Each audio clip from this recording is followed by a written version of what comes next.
The basic principle of the state action doctrine is that constitutional guarantees, except for the 13th Amendment, apply only against state or governmental action.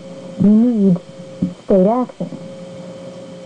Sometimes, however, individual or non-governmental action will be treated as state action, and the private actor's conduct will be either attributed to the state or will simply say that that is state action, and therefore a person can invoke constitutional guarantees against the private actor or against the government. Now, there are three areas where we find this. One is called the public function doctrine. Another is where there is significant involvement between a private party and the government. And the third is where there is government authorization, approval, or encouragement of the private party's conduct. Let's first talk about the public function doctrine. Under the public function doctrine, we look at behavior of a private individual, the non-government individual, and we ask, are they engaging in activity, in a function that's so uniquely governmental in its nature that even though they're a private entity, by virtue of their performing this governmental function, we will treat them as if they were the government and then apply constitutional guarantees. The classic case here is Marsh versus Alabama, the so-called company town case. In that case, you had a group of Jehovah's Witnesses who wanted to go onto the property of a company town, and the company town employees threw them out. Well, they wanted to sue for violation of constitutional rights. They wanted to sue for violation of First Amendment rights. But they couldn't sue for constitutional rights or remedies unless it was the government or some equivalent which was denying them their First Amendment rights, because again, you don't have First Amendment rights against non-governmental entities. But in that case, the court said, here, this company town is operating in every respect like a municipality. It had a main center to the town, it had roads, it had municipal services, it had a post office. It was in all of its attributes, except the formality of ownership, just like a municipality.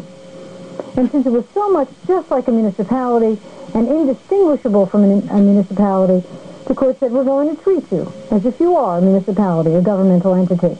And so the court said to the Jehovah's Witnesses, yes, you have First Amendment rights against this company town because it was performing this public function of a town. What does Marsh stand for today, though?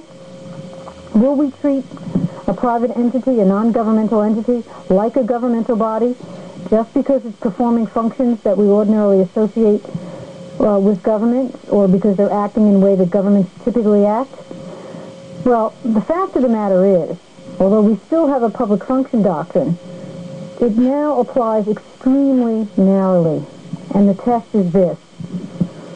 We will only hold that the public function doctrine applies where a private individual, a non-governmental entity, is performing a function that was traditionally and exclusively, now these are very narrowing words, traditionally and exclusively performed by government. Indeed, other than the company town case and another case, Smith versus Allwright, where private parties were in effect holding elections to public office, the court hasn't found any other instances to apply the public function doctrine.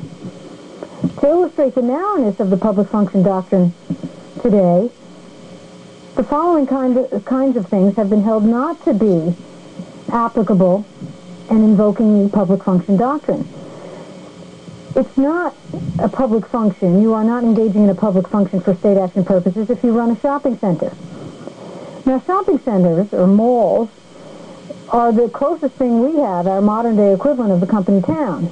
Because in the mall, as you know, you can shop, you can eat, people get married in the mall, people do all sorts of things in the mall. It's like the equivalent of the modern town square. But the court said, no, that's not enough. That is not something that is exclusively and typically performed by governments. A private entity can operate a shopping mall. The court has also said, for example, that operating a private utility is not a public function.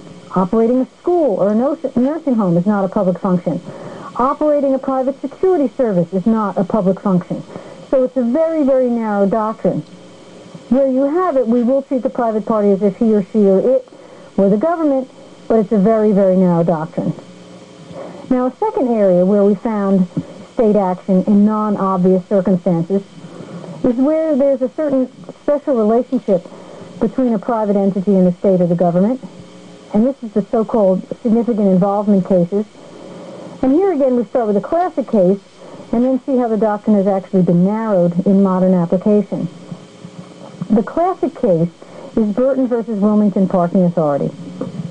In that case, the Wilmington Parking Authority, a government body, owned and built a parking garage, which it had as part of it included, in addition to the spaces for cars, stores that it leased in this complex. And one of the stores at least was the Eagle Coffee Shop. The Eagle Coffee Shop discriminated on the basis of race. And one would-be customer who was turned away on the basis of race wanted to sue, claiming damages for violation of equal protection rights under the Constitution. But again, you have this threshold question. Is it a governmental entity against whom you would have equal protection rights? Or is this the private entity against whom you would not? And in the Wilmington case, the court found state action. It found it in what it regarded as the symbiotic relationship between the governmental entity, the parking authority, and the Eagle Coffee Shop. For example, it identified the fact that there was a leasing agreement here, and that leasing agreement was such that the rents paid were a percentage of the profits. So for all intents and purposes, the court said, the government was benefiting directly by the business policies of the Eagle Coffee Shop. And the court identified innumerable other contacts running between the government and the private entity, mutual benefits running back and forth. And in effect, the court said, the government is like a partner or a joint venturer with the Eagle Coffee Shop. So we will almost treat them as if they are one. If you have a situation where you have this kind of togetherness in a project between the government, that you could actually characterize it as a joint ventureship or a partnership, then the court said, as it said in that case, that we'll treat the activities of the non-governmental entity as linked to and make the government responsible for those activities, and therefore we can apply constitutional guarantees. Here again, though, the court has not applied this in a broad way. In fact, it's applied it in a very narrow way in cases subsequent to the Wilmington case. What you need for the significant involvement to count are degrees of mutual interaction that really achieve this dramatic level of partnership. Simply because there's some connection between the government and a private entity, for example, a simple lease certainly would not be enough. You have to have these mutual benefits running back and forth, this symbiotic relationship as if they are one.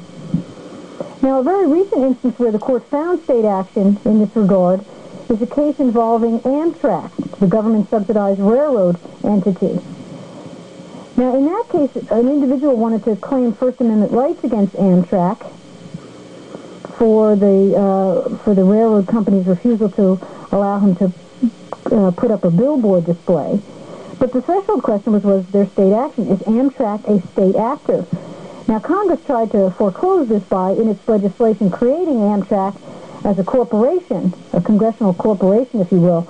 It said that it's not to be treated as if it's an aspect of the government, not to be treated as a governmental actor. Well, Congress can't just say that and wish the problem away.